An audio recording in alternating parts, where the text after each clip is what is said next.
Bienvenue dans cet événement dédié à la thématique de la place et de l'avenir du cannabis dans notre société.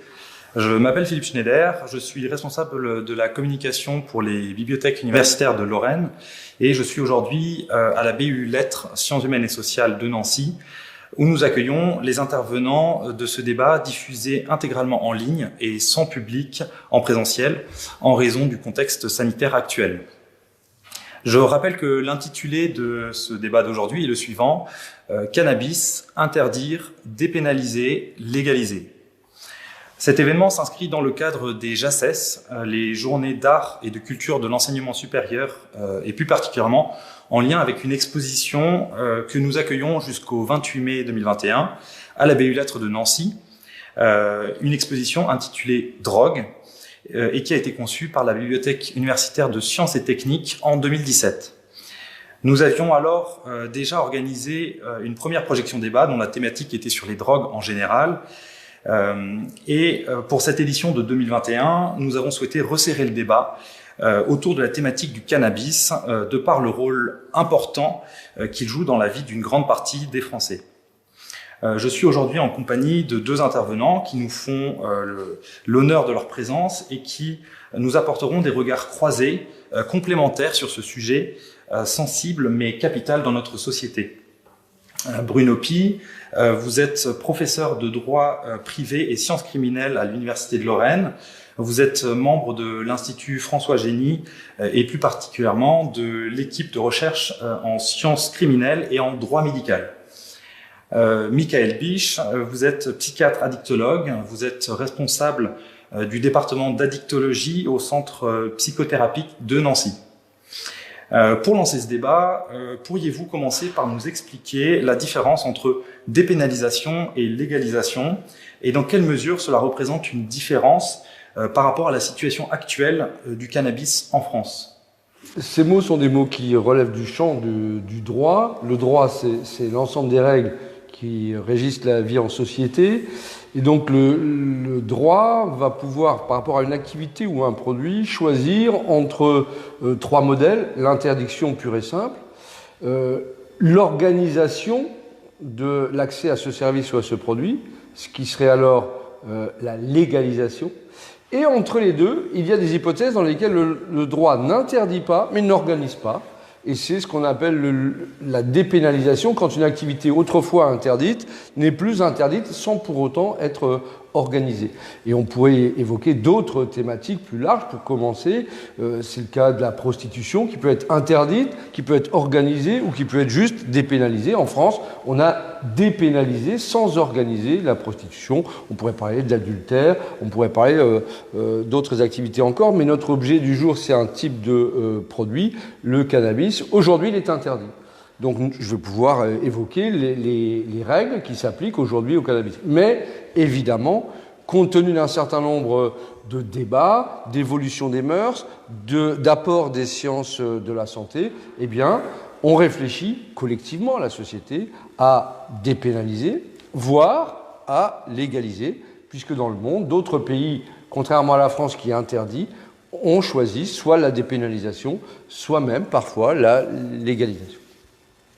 Comme on parle de cannabis, définir assez précisément de quoi on parle quand on parle de cannabis. Alors vraiment en partant de la plante, parce que le cannabis c'est une plante.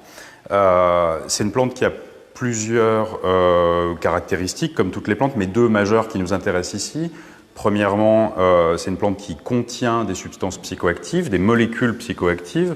Et puis, deuxièmement, et c'est important, c'est une plante qui est extrêmement acclimatable. C'est-à-dire que si on la compare à, par exemple, la plante qui donne la coca, Erythroxylum coca, c'est une plante qui n'est pas acclimatable. Elle ne pousse que dans la cordillère des Andes. Le cannabis, c'est une plante très acclimatable et qui donc peut pousser presque partout avec des conditions de culture plus ou moins aménagées en extérieur, en intérieur, ce qui n'est pas possible avec toutes les plantes. Ensuite, cette plante, elle contient des produits psychoactifs. Elle en contient plusieurs. Et quand on parle de cannabis, parfois, dans la tête, on assimile ça à le principe actif le plus connu du cannabis, le THC, ou maintenant on entend aussi parler de cannabidiol, mais des cannabinoïdes de la plante, c'est-à-dire des phytocannabinoïdes, c'est un terme un peu barbare. Il y en a plus de 100 en tout cas, et peut-être on en découvrira encore, et des composés de la plante, il y en a énormément. Comme c'est une plante, les principes actifs de la plante, ils sont en fonction de plusieurs éléments, la génétique de la plante, ses conditions de culture, et quand je dis conditions de culture, c'est le substrat, l'air que la plante respire, les nutriments qui y sont apportés, l'ensoleillement, la luminosité, etc. Pourquoi c'est important? C'est important parce que il n'y a pas de, et c'est entre autres le marché, l'interdiction actuelle qui génère ça, il n'y a pas de normalisation de ce qu'est du cannabis en France, en ce sens que si on parle d'alcool, en France en tout cas, c'est pas le cas partout dans le monde, ce qu'il y a dans la bouteille, c'est de l'éthanol. Et d'ailleurs, la quantité d'éthanol qui est présente, la quantité de principes actifs, est inscrite sur la bouteille, en nombre d'unités ou en degré d'alcool, etc. Dans le cannabis, tous ces facteurs qui peuvent absolument pas être maîtrisés de manière amateur, font que globalement, il y a une incertitude extrêmement importante. Et là, je ne parle même pas de possibles adultérants, c'est-à-dire de produits qui sont ajoutés dans la plante pour en augmenter l'effet, avec l'apparition sur le marché relativement récente de ce qu'on appelle des cannabinoïdes de synthèse. Je vous parlais juste avant de phytocannabinoïdes, donc de la plante, là de cannabinoïdes synthétiques, fabriqués non pas par la plante mais par l'homme, et qui peuvent adultérer le cannabis ou d'autres végétaux d'ailleurs. Deuxièmement, on parle d'une plante, et on parle d'une plante psychoactive. Psychoactive, ça veut dire va jusqu'au cerveau et en modifie le fonctionnement, modifie les messages chimiques du cerveau. Toutes les substances psychoactives font ça, vont dans le cerveau, et c'est là qu'elles produisent un effet.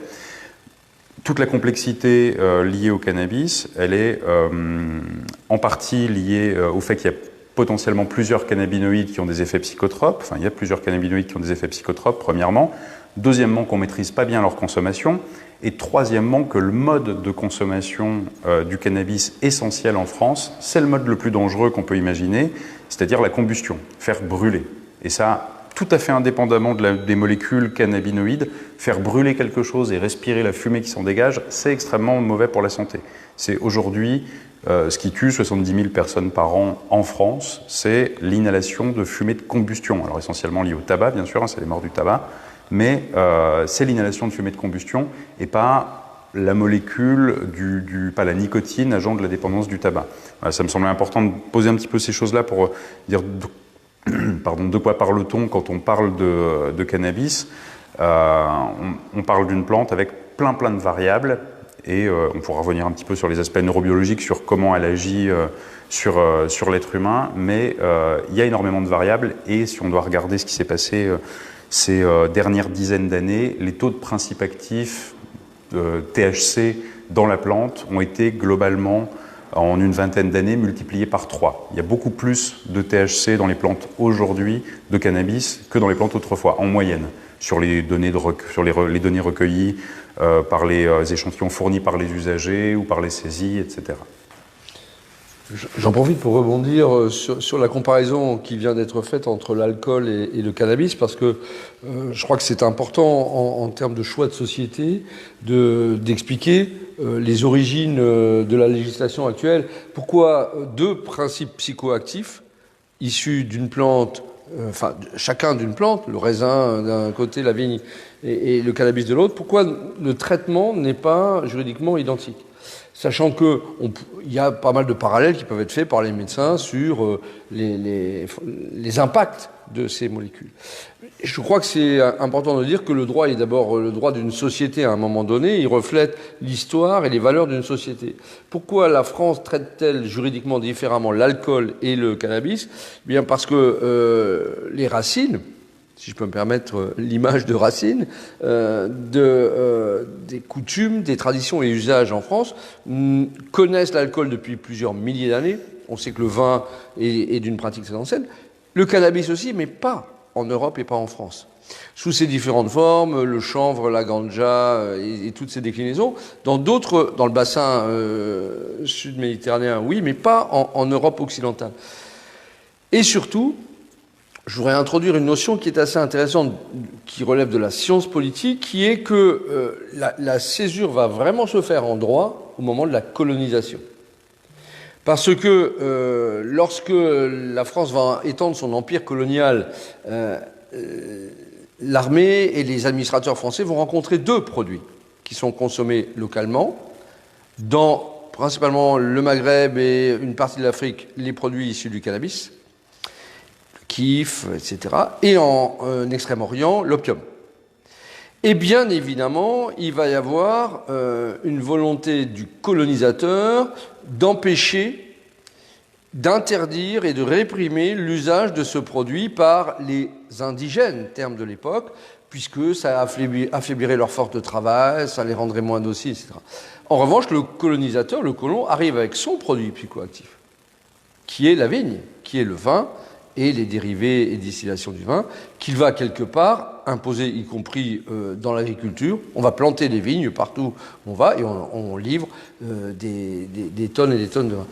Et donc, pour faire très simple, nous, et c'est très subjectif, nous en France, nous avons, face à ces deux produits, une vision positive de l'alcool, c'est le produit du blanc colon, possédant et riche, et un produit qui est stigmatisé, réprimé, et pas que moralement, juridiquement, qui est le produit, qui est celui issu du cannabis. Et on trouve encore aujourd'hui, quelque part, des traces de cette ségrégation des deux produits, alors qu'il n'y a pas forcément un argument sanitaire, mais là je laisserai la parole au Dr Blich, pour hiérarchiser les deux. Quant au nombre de morts, on sait que l'alcool fait à peu près autant de morts par an, entre les effets directs sur la santé, plus les accidents de la route, les accidents du travail, les violences, etc. On a d'ailleurs, et je termine par ça, aujourd'hui des points de connexion en droit, puisque, par exemple, pour la conduite automobile, eh bien, la conduite sous l'emprise d'alcool ou sous l'emprise d'un produit stupéfiant est désormais traitée de la même manière. C'est le même texte, la même circonstance aggravante, qui a été mise en place pour la conduite automobile et qui a été élargie maintenant à toutes les infractions de violence. Violence, en particulier les violences conjugales dont on a beaucoup parlé cette année, sous l'emprise de l'alcool ou de stupéfiants, sont des violences aggravées en droit. Quelque part, nous venons de démontrer, enfin le droit vient de montrer qu'on a passé ce cap de la colonisation qui traitait différemment les deux produits. Alors, oui, je reviens sur les mots interdire, dépénaliser, légaliser avec ce que vous disiez, mais l'acceptabilité sociale est un facteur extrêmement déterminant dans le niveau de consommation d'une drogue, dans un milieu donné, dans une société. Je m'explique. L'interdit a bien sûr une valeur, parfois symbolique, parfois plus concrète. Il n'empêche que qu'est-ce qui règle dans une population donnée le niveau de consommation d'un produit avant même son statut licite ou illicite, et en tout cas c'est très vrai pour le cannabis, c'est d'une part sa disponibilité, parce que pour consommer un produit il faut qu'il y en ait, et il faut qu'il soit accessible. Or le cannabis est extrêmement accessible et très très vite, et on a pu noter cette année que les modifications très importantes dans notre environnement n'ont pas mis en péril l'accessibilité du cannabis, les réseaux sont très bien adaptés, il est resté très accessible, par les réseaux sociaux notamment, etc. Et deuxièmement, c'est l'acceptabilité sociale de sa consommation qui règle le niveau. La France est un exemple assez marquant de ça, puisque c'est un des pays de l'OCDE avec la législation la plus répressive en matière de consommation de cannabis, et un des pays de l'OCDE avec le plus fort niveau d'expérimentation du cannabis. Plus de 13 millions d'expérimentateurs, c'est toujours des chiffres qui sont discutables, mais plusieurs millions d'usagers dans l'année et plus d'1 million d'usagers réguliers, c'est-à-dire plus de 10 fois dans le mois, malgré un statut interdit. On va plus loin, on peut aller plus loin que la notion d'acceptabilité sociale pour le cannabis, parce que non seulement, je vais prendre l'exemple d'un jeune, mais un jeune qui consomme du cannabis peut ne pas envisager ça, et en fait, à juste titre, n'envisage pas ça comme un acte de défiance, mais comme un acte de conformation sociale. C'est un peu plus complet que je fais comme les autres. Je me conforme au code du groupe auquel j'appartiens en consommant du cannabis. C'est pas du tout un acte de défiance. Et deuxièmement, au-delà de l'acceptabilité, sa consommation peut être même encouragée. Et alors on peut faire des comparaisons avec l'alcool. L'acceptabilité sociale des dommages liés à l'alcool, je ne veux pas faire des exemples trop raccourcis, mais il y a quelques années déjà, on a passé une année 4000 morts sur la route et c'était sociétalement complètement inacceptable. Il fallait une mesure forte pour ça, qui a été le passage à 80 km/h sur les routes départementales. Alors moi je ne suis pas spécialiste, je ne connais pas la forme de la courbe des morts entre 80 et 90, au-dessous. Ce qui est certain, c'est que la vitesse qui fait 0 mort sur la route, c'est 0 km/h. Et que plus on réduit la vitesse, plus on réduit le nombre de morts, mais avec quelle est la forme de la courbe, je ne la connais pas. Il fallait une mesure forte. La même année, il y a eu plus de 40 000 morts liés à l'alcool. La mesure forte de ce côté-là, on peut peut-être dire que voilà, sur cette année, le logo femme enceinte sur les bouteilles devait être de couleur contrastée désormais, mais c'était à peu près la seule chose. Par exemple, les morts de l'alcool sont socialement plus acceptables que d'autres morts en France, pour des raisons, effectivement, probablement culturelles, etc., historiques. Ceci dit, choisir son risque en termes de consommation, ça impose d'avoir une information éclairée et de choisir en connaissance de cause son niveau de risque. Et on ne peut pas tout à fait parier que les Français choisissent en connaissance de cause leur niveau de risque vis-à-vis de l'alcool. Les vrais enjeux d'une évolution réglementaire vis-à-vis du cannabis, c'est très très clairement de permettre aux gens de garder le contrôle, de reprendre le contrôle, de prendre le contrôle, de choisir leur niveau de risque. Aujourd'hui, un jeune usager régulier de cannabis ne choisit pas en connaissance de cause le niveau de risque qu'il prend, puisque d'une part, la quantité de principes actifs dans le produit n'est pas maîtrisée, la présence d'adultérants n'est pas maîtrisée, et on n'a pas de promotion sur un modèle de santé publique d'un usage régulé et de mode de consommation à moindre risque que l'inhalation de fumée de combustion. Donc, même si sur le plan réglementaire, il y a des choses qui sont traitées de la même façon, etc., encore que je pense qu'il faudrait vérifier. Oui, en incarcération, peut-être que le même délit jugé de la même façon conduit plus souvent à l'incarcération pour du cannabis que pour de l'alcool, mais au volant typiquement. Je voudrais évidemment prolonger les propos du Dr Biche, dont on sent bien la dimension addictologie. Peu importe l'origine de l'addiction, c'est la liberté et l'autonomie de la personne qui est remise en cause par le produit. Je reviens à cette différence en droit entre l'alcool et le cannabis, c'est sur la question de l'usage, qu'il y a une différence juridique dans l'état actuel du droit. L'usage d'alcool ne tombe pas sous le coup de la loi, n'est pas interdit. Nous pouvons, les uns les autres, boire. Les deux interdits en matière d'alcool sont l'ivresse publique, donc l'abus d'alcool sur la voie publique, et la conduite sous l'emprise d'un état d'imprégnation alcoolique. Mais pour l'alcool, ce qui n'est pas interdit ne saurait être puni par la loi, ce qui veut dire que celui qui aujourd'hui, tous les soirs, va boire 1 litre de whisky et être dans l'ivresse tous les soirs, sans être sur la voie publique ni au volant, celui-là ne tombe sous le coup d'aucune loi. La différence fondamentale, par rapport aux produits stupéfiants, on reviendra peut-être sur la définition plus tard, dont le cannabis, c'est que l'usage simple est en soi un délit pénal, qui est punissable, en tout cas en théorie, d'1 an de prison et d'une peine d'amende. Il y a donc là une différence de législation fondamentale, et c'est cette acceptabilité sociale dont parlait le Dr Biche qui l'explique, c'est le choix des valeurs d'une société, que quelqu'un boive, y compris à l'excès tous les jours, dès lors qu'il ne fait pas de courir de risque à d'autres au volant, de risque sanitaire, ni même un risque moral par son exemple, son mauvais exemple sur la voie publique, eh bien, il y a une acceptation sociale que certains boivent à l'excès tous les jours. En revanche, l'usage, même simple, même unique, d'un stupéfiant, ça, par contre, c'est un délit pénal. En tout cas, dans la législation. Et ça peut bouger. Après, il y a une perche qui m'a été tendue tout à l'heure sur quelle application de cette législation.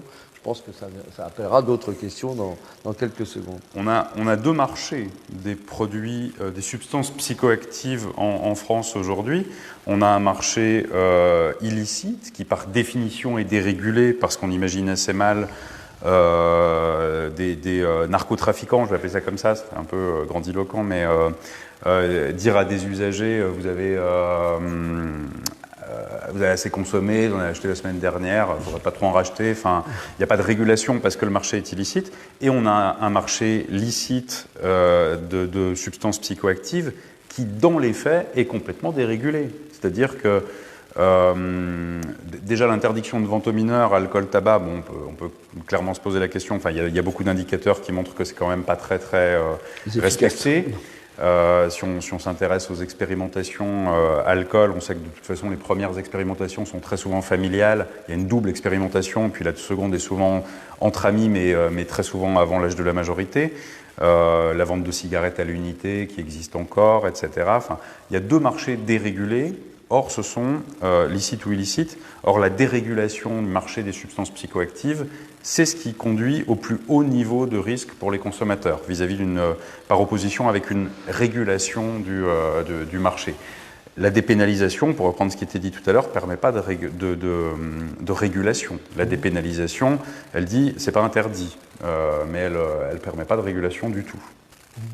Quelles sont finalement les réticences en France à faire évoluer la loi et les pratiques concernant le cannabis? Quels sont les risques qui peuvent être évoqués? Enfin, pourquoi est-ce que on reste sur une législation qui est la même depuis plus de 50 ans?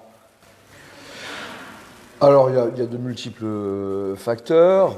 Je dirais que, et tout ça évolue évidemment, mais il y a cette idée. Alors, je repars de mon point de vue historique, lié à la colonisation et à la décolonisation. Outre ce clivage, l'alcool du colon et le cannabis du colonisé, il y a eu dans les années 60-70 un clivage évident entre l'alcool produit des riches et le cannabis produit des pauvres. Et il faut introduire dans le débat, je pense, le mouvement Rastafari, reggae, Bob Marley, qui est un mouvement de libération et de culte de la ganja, etc. Et le mouvement hippie, qui n'est pas le même, hein, mais qui est concomitant et contemporain. Et en gros, et je repense à certaines séries américaines de la fin des années 70 où on a le père qui boit du whisky et qui stigmatise son fils qui fume du hashish. Et Coluche a fait des sketchs en France sur le Ricard et le joint. Il y a cette fracture générationnelle qui, même si maintenant les brouillards les frontières se sont un peu brouillées, mais grosso modo, au risque de caricaturer, l'alcool était de droite et le cannabis de gauche. Et on le voit aujourd'hui avec la prise de position un peu comment dire, identitaire de certains parlementaires LR sur tout débat sur le cannabis. Certains ont encore ce réflexe de dire on ne le libéralise pas. En revanche, on soutient les producteurs viticoles du Sud quand ils sont taxés, comme si les clivages anciens devaient perdurer, heureusement. Et peut-être, et certainement, par la voie du sanitaire, on va pouvoir faire évoluer les choses, puisque nous allons parler, je pense, à un moment, de l'expérimentation du cannabis thérapeutique et, pour d'autres stupéfiants, de la diminution des risques, puisque, comme l'a très bien dit Michael Bisch, la dérégulation, c'est le pire des systèmes en ce qui concerne la maîtrise, l'évaluation et la mesure du risque. Donc, pourquoi ces réticences? Je pense que ce sont les dernières lueurs d'étoiles mortes de la colonisation, de débats, de lutte des classes des années 70-80. Et c'est pas surprenant, il faut une génération et demie à peu près pour qu'on passe outre et qu'on arrive sur d'autres choix de société, d'autres valeurs. Je ne sais pas si vous êtes d'accord. Oui, tout à fait. Puis pour répondre aussi à la question, il y avait... quels arguments peuvent être avancés pour prôner, on va dire, la poursuite de l'interdiction du cannabis? Un des arguments qui est souvent avancé, c'est si ça n'est plus interdit ou si c'est légalisé, on augmente le nombre de consommateurs. On augmente le nombre d'expérimentateurs aussi. Bon, je rappelle que l'acceptabilité sociale, voire l'encouragement sociétal à consommer du cannabis est extrêmement important, premièrement. Deuxièmement, est-ce que ce qu'on souhaite mesurer comme variable, c'est le nombre d'expérimentateurs d'un produit ou c'est les dommages induits par le produit? L'objectif premier est de réduire les dommages induits par la consommation de produits. Bien sûr qu'il faut mesurer le nombre d'expérimentateurs et les expériences qui sont pas tout à fait transposables avec un modèle. Il y a un nombre d'expériences dans le monde qui sont des expériences de légalisation, enfin de dépénalisation à visée de profit. Si on fait une expérience de dépénalisation ou de légalisation à visée de profit, déjà on crée l'idée de créer une production industrielle de cannabis. Il y a des États américains qui l'ont fait, qui sont en train de se rendre compte que c'est déjà un désastre écologique en fait, parce que si on recherche ce qu'on recherche, c'est le maximum de profit, on n'a pas ces considérations-là. Et puis deuxièmement, si on a un modèle qui est un modèle libéral à la recherche de profit, il faut tirer des bénéfices de la culture du cannabis. Et quand il y a bénéfice, potentiellement, il y a concurrence. Or, le marché illicite du cannabis, lui, il paye pas d'impôts, il cotise pas à l'URSSAF, il paye pas de cotisation retraite, etc. Ça veut dire qu'il est compétitif, en fait, et que un modèle de légalisation d'un produit illicite, quel qu'il soit d'ailleurs, ça pourrait être vrai pour d'autres choses, à moindre échelle, qui a visé de profit, il se heurte au fait que non, les dealers vont pas aller se déclarer à la chambre de commerce et d'industrie pour leur activité parce que c'est légal. Juste, on va créer quelque chose à deux vitesses avec un cannabis qui est plus normé, plus sécure et peut-être probablement plus cher et qui va cibler une certaine population, et puis un cannabis moins cher, encore moins sécure que ce qu'il aurait pu être avant, parce que finalement, il est plus compétitif au niveau prix et qu'il y a plusieurs marchés, et qui va cibler forcément des personnes avec des moyens moindres. Et il faut bien savoir que globalement, l'addiction se nourrissant des souffrances humaines, l'addiction fait pas le distinguo entre ceux qui en ont les moyens et ceux qui en ont pas les moyens. Et même globalement, l'exemple du tabac est très très bon là-dessus. Dans les gens qui arrêtent de fumer, et il y a des gens qui arrêtent de fumer de manière très très régulière en ce moment, il y a des vagues d'arrêts successives, ce qui est une très bonne chose.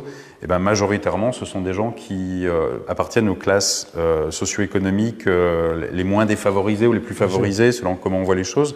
Et à tel point que le tabac est en train de devenir un marqueur de classe sociale. Un marché cannabis basé là-dessus, ça créerait quelque chose comme ça. Le modèle, c'est donc un modèle à adopter, c'est donc un modèle de santé publique pour réduire les dommages. Et c'est pas une seule mesure, c'est un ensemble de mesures parmi lesquelles sécuriser le produit, et ça, sécuriser le produit, c'est des choses qui sont extrêmement complexes sur le plan biologique, et c'est quelque chose qui peut pas être fait en amateur. Ça veut dire contrôler les aspects génétiques de la plante, ça veut dire contrôler complètement le milieu de culture, ce qui n'est pas vraiment faisable à l'échelle individuelle. Alors on pourrait dire, il y a de la culture locale, les gens plantent eux-mêmes, ils maîtrisent.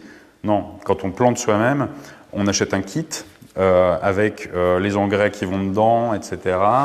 Ils peuvent être biologiques d'ailleurs. Ceci dit, les engrais biologiques, ils sont faits pour être, c'est comme dans les pubs de petits pots, ils sont faits pour être ingérés à l'état de trace en faible quantité et de passer par le tube digestif, qui est une membrane avec plein de couches de cellules qui filtrent très bien. Quand on met dans ses poumons, on met avec, en gros, en contact, le sang qui va directement au cerveau et le produit avec une seule couche de cellules entre les deux. Il n'y a pas de filtre. Donc, les conditions de culture, les conditions de contrôle qualité aussi du produit sont pas faisables finalement de manière correcte à l'échelle individuelle. Donc, pour réguler, il faut contrôler ça. Il faut contrôler de manière extrêmement sérieuse l'accès du produit, c'est-à-dire en termes d'âge, en termes de quantité, etc. Et puis, il faut mesurer les dommages de manière objective, de toute façon, parce que, bien sûr, tous les produits, l'idée n'est pas de dire que le cannabis est, que la plante cannabis est inoffensive, mais un certain nombre de dommages peuvent être réduits en contrôlant les quantités, les ratios entre le THC et le CBD dans les produits, et d'autres variables du produit, et le mode de consommation du produit, c'est-à-dire en limitant le plus possible la consommation de produits brûlés par combustion.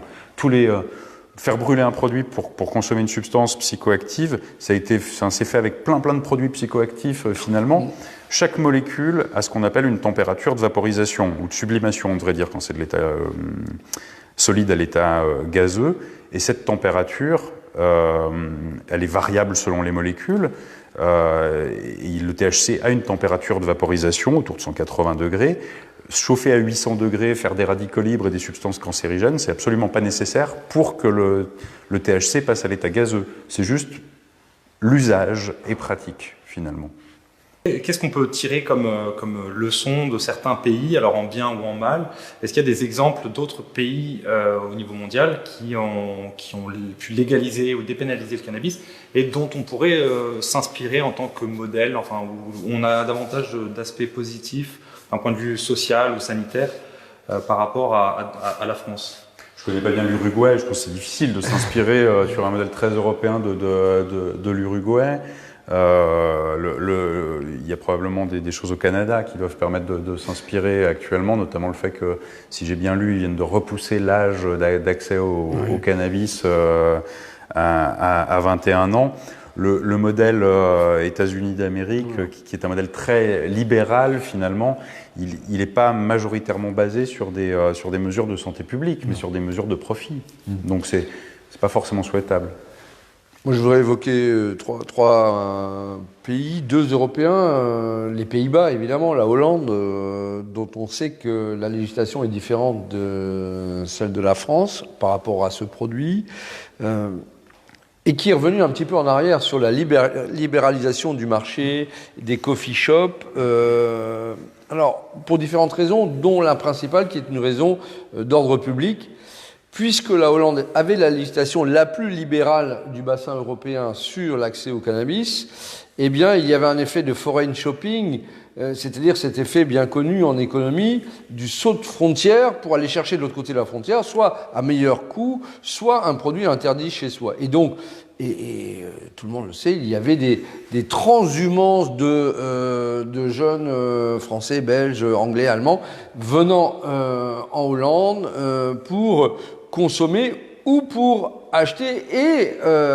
exporter vers leur pays d'origine. Et ceci a véhiculé une activité, des concurrences, des infractions, des trafics criminels qui ont incité la Hollande à essayer de limiter le marché hollandais aux citoyens de ce pays. Paradoxe, ça n'est pas très compatible avec le droit de l'Union européenne sur la libre circulation, mais ça, c'est un autre sujet. Il y a un autre pays qui a fait une expérience à un moment, il y a une quinzaine d'années, qui est l'Espagne, qui a tenté de créer une législation spécifique et différente pour l'usage, en dépénalisant et en légalisant dans les bureaux de tabac, en proposant de légaliser l'accès à l'équivalent d'1 ou 2 joints en grammage. Problème, ça a vite échoué. Pourquoi ? Eh bien, à cause de ce qui a été évoqué, on n'arrive pas à maîtriser le produit, son origine, sa traçabilité génétique, son taux de THC, là où les amateurs, parfois à tort, mais croient pouvoir bricoler leurs propres produits ou trouver leurs propres produits. Ils n'avaient quelque part pas confiance dans ce qui était vendu sous le sceau de l'État espagnol. Enfin, aux États-Unis, il ne faut pas oublier que la législation, elle n'est pas fédérale, elle est dans chaque État. Il y a un aspect économique et fiscal évident, la Californie l'a montré tout de suite, mais il y a aussi un effet de foreign shopping intra-américain. C'est-à-dire que l'idée, c'est aussi de capter les consommateurs et donc les clients des États limitrophes, voire plus éloignés, qui ne libéralisent pas. Et on voit arriver en Californie, eh bien, des cohortes de consommateurs venant des autres États pour consommer, pour s'approvisionner et éventuellement repartir dans des États beaucoup plus rigoristes. Oui, globalement, sur le plan très sanitaire, ce qui semble quand même se dessiner, c'est que une légalisation avec des variables santé publique, ça a pour objectif déjà de repousser l'âge des premières consommations, et de faire en sorte d'avoir moins de dommages, essentiellement chez les jeunes. Pour plusieurs raisons. Les cannabinoïdes, les récepteurs cannabinoïdes, on a des récepteurs spécifiques pour tous les cannabinoïdes, enfin pas pour tous les cannabinoïdes, pardon, pour les cannabinoïdes, mais tous les cannabinoïdes se fixent sur ces récepteurs-là. Ces récepteurs-là, ils sont présents dès la phase embryonnaire. Dans le ventre de maman, on a déjà ces récepteurs-là, et ils jouent un rôle dès ce moment-là. Ils jouent un rôle notamment, enfin dans plusieurs choses, mais notamment dans des processus complexes de maturation du système nerveux central. Être exposé à des cannabinoïdes qui viennent de l'extérieur, de la plante ou de synthèse, alors que cette maturation elle est encore dans ses grandes phases, ça n'a pas les mêmes effets que plus tard. Et on sait très très bien que les grandes maturations du système nerveux central et du cerveau, elles se prolongent tard dans la vie, après 20 ans. Globalement, repousser l'âge des premières consommations, c'est un vrai enjeu sur ce plan-là, neurobiologique, pour la santé mentale, pour les problèmes cognitifs, pour le décrochage scolaire, etc. Deuxièmement, c'est un vrai enjeu addictologique aussi, parce qu'avoir une consommation très précoce dans la vie de cannabis, ça expose beaucoup plus au risque d'avoir un usage problématique de cannabis ultérieurement.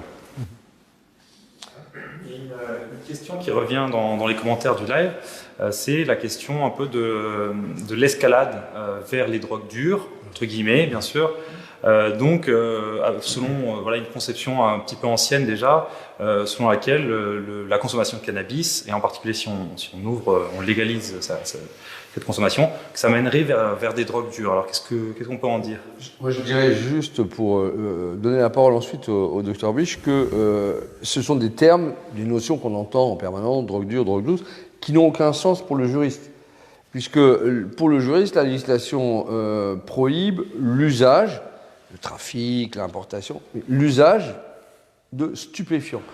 Et un stupéfiant, il n'y a pas des stupéfiants doux ou durs ou mous ou autres, il y a des stupéfiants dès lors que des produits et des molécules sont inscrits sur une liste qui est visée par un arrêté du ministère de la Santé, du ministère de la Justice. Et donc, devient stupéfiant aux yeux du droit et donc interdit ce qui est inscrit sur la liste.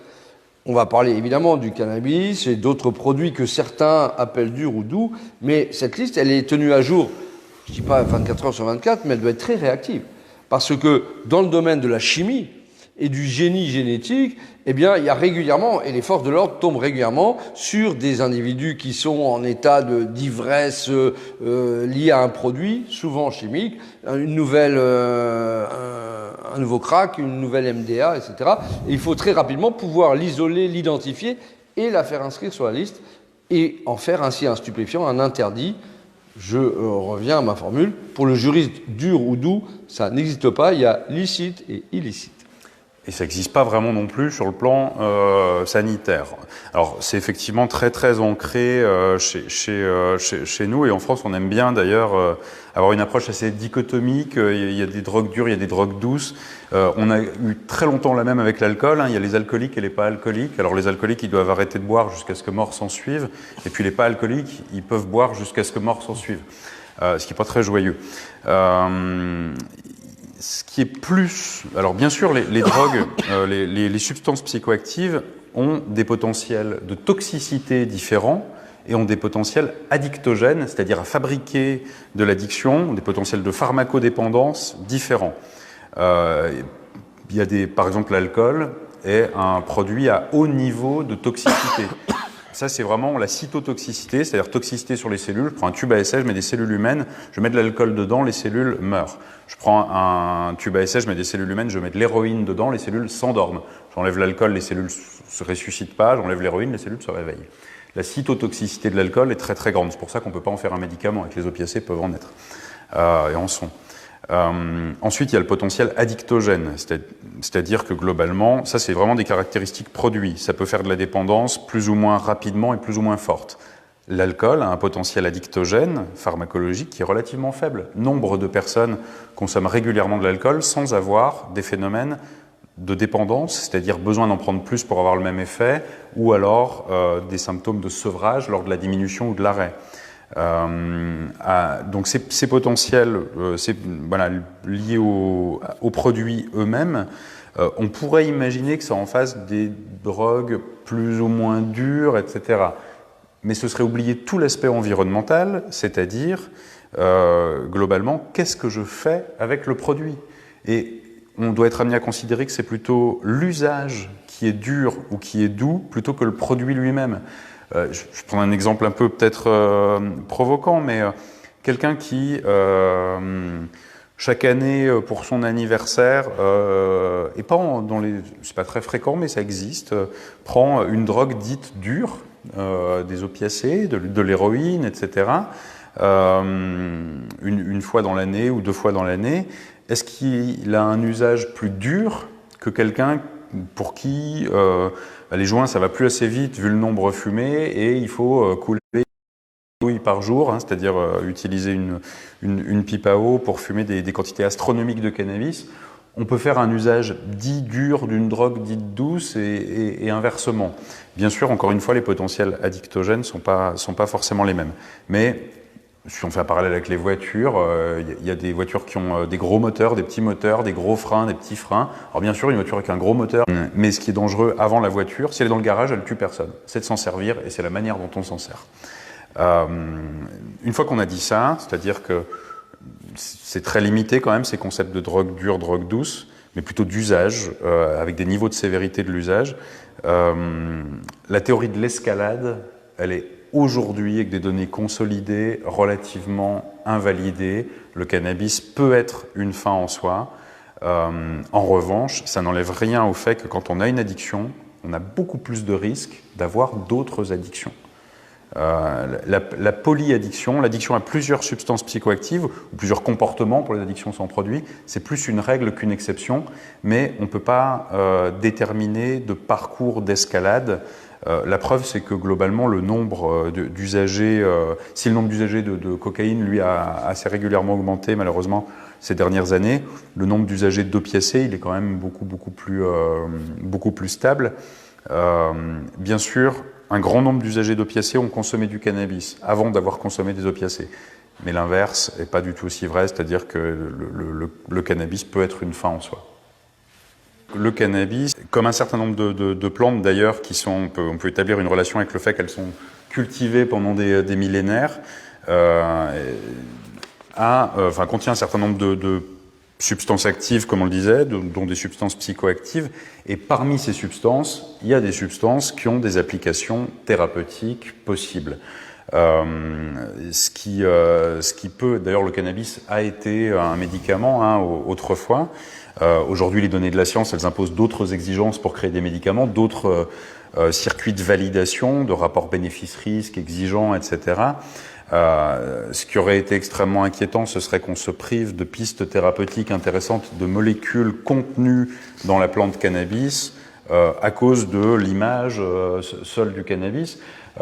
L'essai thérapeutique, l'expérimentation du cannabis thérapeutique en France actuelle, on peut imaginer, il faudra parier qu'elle soit suivie dans les années à venir d'un certain nombre d'expérimentations de molécules, de substances psychoactives issues de la plante, avec des applications thérapeutiques diverses et variées, mais il faut absolument pas mélanger ce qu'on va...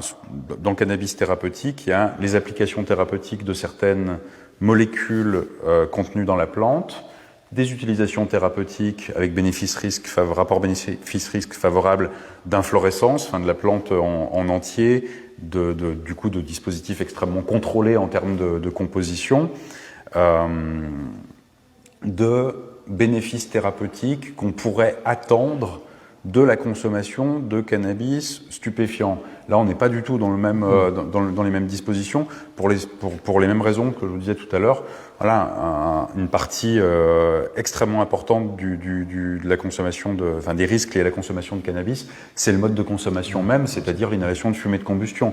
On peut raisonnablement pas penser qu'un médicament aujourd'hui puisse être fumé. L'inhalation de fumée de combustion faisant 70 000 morts par an.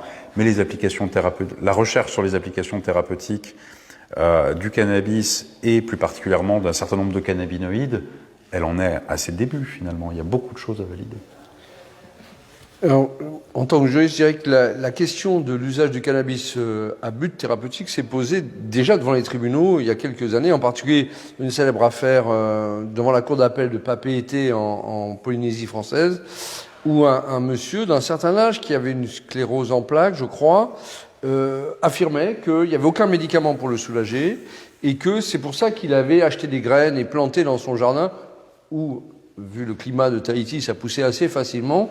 Il avait donc une petite plantation à usage personnel, mais je vous l'ai dit, l'usage étant interdit, il a été contrôlé et fait l'objet d'un procès-verbal et renvoyé devant le tribunal.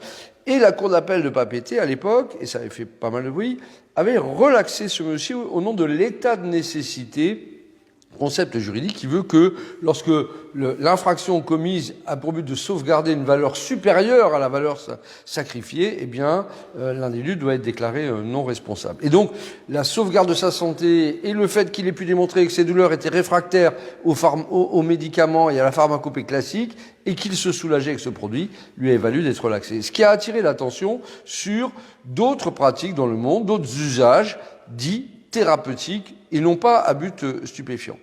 Pour ce qui concerne le droit, c'est la loi du 24 décembre 2019, très récemment, qui a ouvert la possibilité et fait appel au marché, parce que le problème, on le retrouve. C'est oui, mais quelle fabrication, quel industriel, etc. Et puis, un décret du 7 octobre 2020, donc récemment, a permis l'expérimentation, très encadrée, de certaines formes, de certains produits issus de la plante, pour certaines pathologies, dans le cadre hospitalier. Et la première prescription s'est faite à Clermont-Ferrand le 26 mars, il y a 8 jours, sous l'égide du ministre de la Santé qui était présent, les caméras étaient là. Et évidemment, il y a différentes formes. Or, le fait de fumer le produit. Ce sont des huiles, éventuellement des cachets, des baumes, mais évidemment pas, il n'y aura pas des joints à but thérapeutique. Il n'y en a jamais eu, il n'y en aura jamais. Et il ne faut pas que certains fantasment sur une libéralisation sous cet angle-là. Et les cas visés sont bien évidemment des cas de cancer, des cas de sclérose en plaques et certaines autres formes de douleurs qui sont récalcitrantes et que, semble-t-il, enfin, on va expérimenter, peut-être que certains produits issus du cannabis permettent de juguler. Ce qui détermine le caractère thérapeutique d'une substance, c'est deux choses essentiellement, le rapport bénéfice-risque. On peut tolérer un risque à partir du moment où le bénéfice est supérieur dans toutes ses dimensions au risque. Et puis deuxième chose, la taille d'effet. C'est-à-dire que le risque peut être nul si le bénéfice est nul, s'il n'y a aucune taille d'effet, il n'y a pas d'amélioration de service médical rendu. Donc là, ce qui est recherché, c'est un rapport bénéfice-risque favorable et une taille d'effet significative. C'est l'idée pour parler de thérapeutique. Thérapeutique, c'est plus que réduire le risque. Et comme on a commencé tout à l'heure sur, pour ma part, sur la différence entre le droit, qui dit le licite, le permis et l'interdit, et le thérapeutique, qui parle de bénéfice-risque, d'utilité pour la santé, eh bien, il me semble intéressant de voir que notre société, justement, admet aujourd'hui qu'on puisse réfléchir à la jonction des deux questions, parce que, pour repartir et conclure en ouverture, là on parle du cannabis, on voit le cannabis thérapeutique, mais c'est toute la question de la gestion du risque lié aux stupéfiants. Vous vous souvenez probablement du débat des dernières années sur les salles de shoot, les salles de risque contrôlées, de mesure du risque. Eh bien, là encore, on avait au départ des réflexes, je dirais presque pavloviens, d'interdire, en disant, si vous ouvrez des salles de shoot, vous allez inciter à la consommation. On sait que ça n'est pas le cas, mais contrôler ou essayer de contrôler le risque, même chose dans les rêves parties où certains médecins de la protection civile ou pharmaciens acceptent de tester les produits que les gens vont se mettre dans le nez ou dans les veines ou dans le corps. Ça a été stigmatisé par certains comme une forme d'incitation à la consommation. Non, moi, si je dois conclure pour aujourd'hui, je dirais que d'abord, en anthropologie, il n'y a pas de société humaine sans produits psychoactifs, sans drogue, ça n'existe pas. Du fin fond du Pacifique à la cordillère des Andes, du bout de l'Afrique à l'Alaska, il n'y a pas de société humaine sans drogue. La question, c'est au moins, est-ce qu'on peut donner le maximum d'outils, de mesures, des risques et d'autonomie, de choix des risques. C'est là qu'on est dans la solidarité humaine, il me semble. Après, le droit peut mettre ça en musique en fonction des valeurs et des choix d'une société. Je vous remercie pour vos interventions très enrichissantes et qui ont permis d'avoir un regard un peu croisé et complémentaire sur tous ces aspects liés aux questions de l'avenir du cannabis en France. Ce débat s'arrête ici. J'invite toutes les personnes qui visionnent ce live aussi à se rendre à la Bibliothèque universitaire de lettres, sciences humaines et sociales de Nancy, donc sur le campus lettres, pour y découvrir jusqu'au 28 mai l'exposition Drogue, qui a été donc montée par une équipe pluridisciplinaire et qui apporte là aussi des regards un peu croisés dans différentes disciplines, avec des informations chiffrées, factuelles, avec un regard aussi sur toutes ces questions-là, notamment vous pouvez le voir d'ailleurs dans le décor, sur les questions de légalisation du cannabis, mais aussi d'autres drogues. Donc je vous invite à vous rendre dans cette exposition jusqu'au 28 mai. L'entrée est gratuite et il faut pour cela faire une réservation, prendre rendez-vous. Donc voilà, vous y êtes la bienvenue. En tout cas, encore un grand merci à Michael Bisch et à Bruno Pi pour leur intervention aujourd'hui.